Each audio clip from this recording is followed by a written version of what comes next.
Salut tout le monde et bienvenue sur Technoplouk, une chaîne de technologie et d'informatique faite pour vous. Aujourd'hui je vais vous parler du processeur.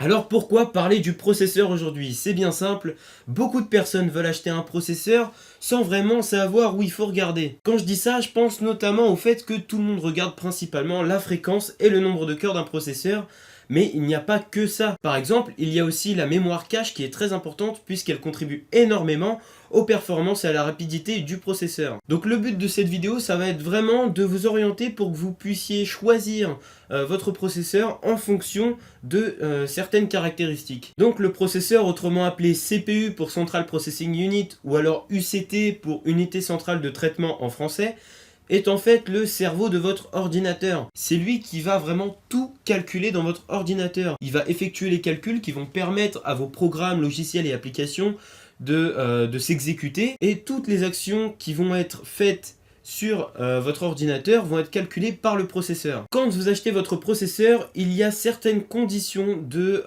compatibilité qu'il faut vérifier. Et quand je dis ça, je pense notamment au socket. Le socket, c'est en fait le support qui va permettre d'accueillir le processeur sur votre carte mère. C'est vraiment ce qui va permettre de l'emboîter dans votre carte mère. Et vous comprenez bien que si le socket de votre carte mère et celui de votre processeur ne sont pas compatibles, ça va pas bien s'emboîter et donc pas bien fonctionner. Par exemple, ici, je dispose d'un processeur qui a le socket LGA 1150 de chez Intel. Si je n'achète pas de carte mère avec ce même socket, j'aurai des soucis de compatibilité et ça ne pourra pas fonctionner bien évidemment. Un autre critère de compatibilité à vérifier est en rapport avec la RAM. Effectivement, le processeur accepte qu'une certaine quantité maximum de RAM. Ça peut être 32 Go, 64 Go, ça dépend de vraiment votre processeur. Et donc voilà, je sais que ces limites sont assez larges, mais pensez quand même à les vérifier en fonction de votre configuration. Il est important de savoir aussi que ce n'est pas la seule limitation au niveau de la RAM. Effectivement, votre processeur a une limitation au niveau de la fréquence de votre mémoire vive. Par exemple, si votre processeur limite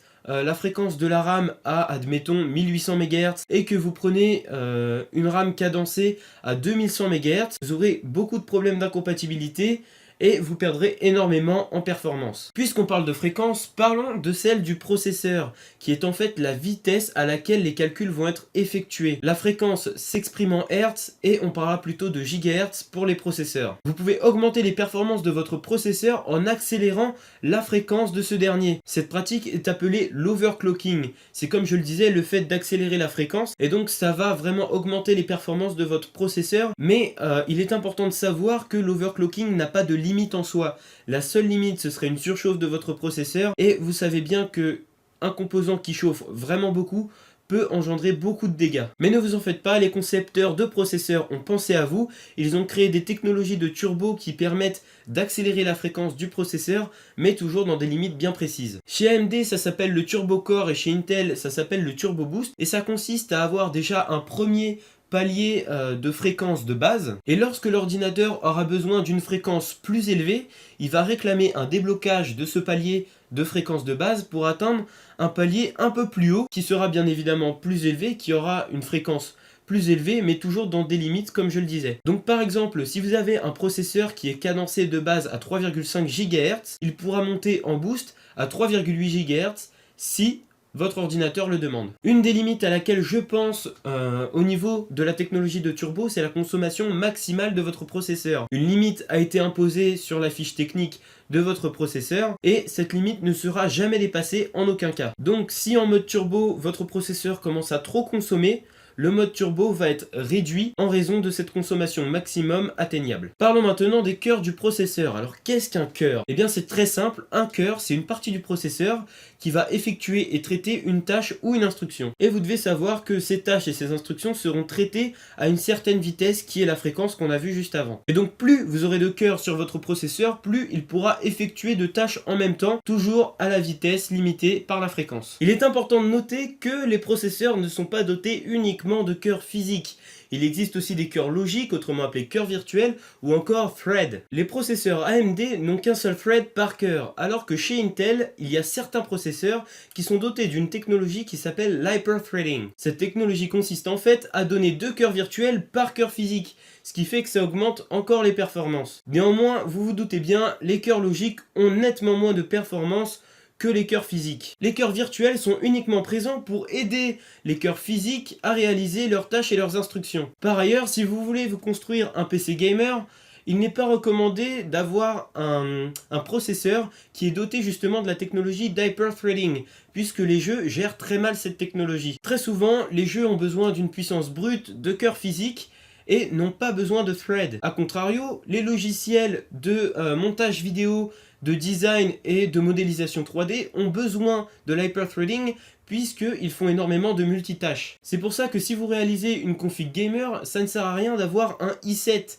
puisque le i7 est doté de cette technologie d'hyperthreading et comme je le disais, les jeux gèrent très mal cette technologie. Il est donc mieux d'avoir un i5 qui n'est pas doté de cette technologie mais qui a quand même 4 cœurs sur PC bureau. Alors que le i5 sur PC portable a justement cette technologie d'hyperthreading mais n'a que 2 cœurs physiques. Et le i3 a tout le temps cette technologie d'hyperthreading. Parlons maintenant de la mémoire cache, autrement appelée antémémoire ou mémoire tampon, est considérée comme étant la mémoire RAM privée du processeur. C'est une mémoire rapide qui permet de réduire les délais d'attente des informations qui sont stockées. C'est une mémoire directement accessible par le processeur de par sa proximité. C'est la mémoire vive la plus rapide qu'il y ait dans votre ordinateur et donc la proximité par rapport au processeur est vraiment très utile puisqu'il peut directement aller chercher les informations dedans et les traiter. Il existe 3 niveaux de mémoire cache, le niveau L1, L2 et L3. Le L signifie level. Le L1 se situe directement sur le processeur et est le niveau le plus petit des 3, c'est-à-dire avec le moins d'espace de stockage. Cependant, c'est aussi le niveau le plus rapide. Le niveau L1 ne contient que des données et des informations qui sont absolument nécessaires au programme en cours d'exécution. Le niveau L2, quant à lui, est un peu plus grand et un peu moins rapide, et a à peu près les mêmes fonctions que le L1, mais on lui a rajouté quand même une fonction. Sa deuxième fonction est de stocker les éléments qui viennent juste de servir au processeur, et ceux qui vont servir dans un avenir proche. Et la mémoire de niveau L2 se situe quant à elle près du socket. La mémoire de niveau L3 est encore plus grande que les deux autres et encore moins rapide. Elle a les mêmes fonctionnalités que le niveau L1 et L2, encore une fois avec d'autres fonctionnalités en plus. Par exemple, elle sert aussi de mémoire vidéo pour la puce graphique du processeur et établit un lien entre tous les cœurs du processeur. Vous devez savoir que pour une famille de processeurs, la mémoire cache de niveau L1 et L2 ne varie pas ou presque pas, alors que la mémoire de niveau L3 varie en fonction du nombre de cœurs. Plus il y a de cœurs, plus la mémoire de niveau L3 sera grande. Et donc comme je le disais en début de vidéo, la mémoire cache est vraiment très importante pour le processeur puisqu'elle contribue énormément à sa rapidité et à ses performances. Et plus il y a de mémoire cache dans votre processeur, plus ce dernier est performant. Abordons maintenant la puce graphique du processeur. Alors en fait, la puce graphique, c'est une puce intégrée au processeur qui permet l'affichage sans nécessairement avoir une carte graphique. Cependant, faites très attention puisque certains processeurs, notamment chez AMD, ne sont pas équipés de cette puce graphique. Mais ne vous inquiétez pas, sur les cartes mères en général, il y a ce qu'on appelle un chipset graphique qui fait aussi très souvent chipset audio, mais il faut quand même vérifier qu'elle y soit bien. Et pour cela, je vais vous donner une astuce pour très rapidement repérer s'il y en a ou pas sur la carte mère. Il vous suffit de regarder sur le côté de votre carte mère et de vérifier s'il y a des ports de connectique vidéo comme HDMI, DVI et VGA. S'il y a l'une de ces 3 connectiques, ça veut dire que votre carte mère est dotée de ce chipset graphique. S'il n'y en a pas, c'est qu'il n'y a pas de chipset graphique et donc vous serez dans l'obligation d'acheter une carte graphique. J'ai oublié de préciser que chez AMD, les puces graphiques sont un peu plus performantes que chez Intel. Si vous faites de la bureautique ou de la programmation et que vous voulez jouer à quelques petits jeux qui ne demandent pas de ressources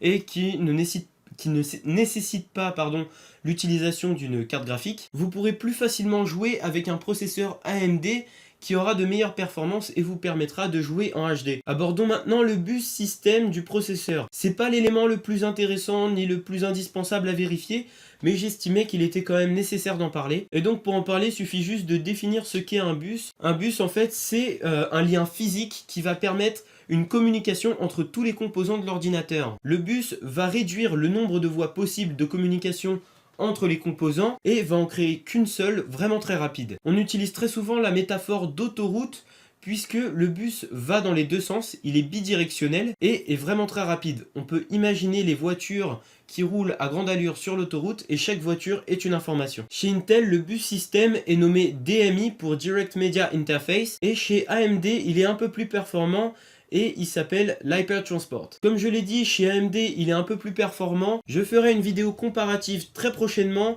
pour comparer un peu Intel et AMD, savoir ce qu'il vous faut, même si je sais qu'ils ne sont pas comparables en eux-mêmes. C'est juste pour connaître vraiment les différences entre les deux et savoir ce qui vous correspond le mieux pour votre achat. Et voilà, c'est la fin de cette petite vidéo, j'espère qu'elle vous aura plu. N'hésitez pas à me mettre un petit pouce bleu si c'est le cas, ou à écrire quelques commentaires si vous voulez me suggérer quelque chose. En tout cas, cette vidéo m'a demandé beaucoup de travail et je suis très content d'en arriver au bout. N'hésitez pas à me dire vraiment ce que vous en pensez. En attendant, je vous souhaite à tous une bonne fin de journée, portez-vous bien et à la prochaine sur Technoplouk.